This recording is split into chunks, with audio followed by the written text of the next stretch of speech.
I'm a very curious person and I like to learn about the world in many different ways. Art's always been a way for me to engage with politics and sociology, but through different frames. Hi, my name is Emma. I did my undergrad in art history and visual culture, my master's in MA Curation, and my PhD is currently in art history and visual culture by practice. So I initially was actually interested in going to art school and changed my mind because I realised I was more interested in learning about art constantly rather than just producing my own. So that's what brought me to art history and visual culture.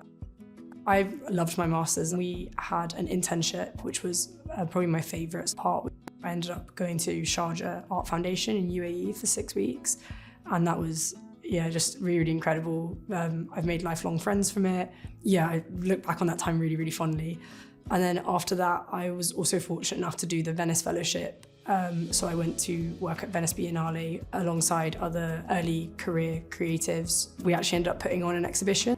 The final product of the MA was our own exhibitions here. So I actually worked with Make Tank and I worked with 3 of my favourite artists who I spoke to for my dissertation in undergrad. So it was really nice to actually bring them forward and actually get to practically work with them. My exhibition was the Art of Signing Hands, a bilingual exhibition.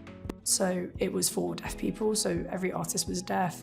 It was all in BSL, technically a little bit challenging to have a constantly moving wall text. It genuinely was just an amazing year. Kind of crazy how much got done in such a short time.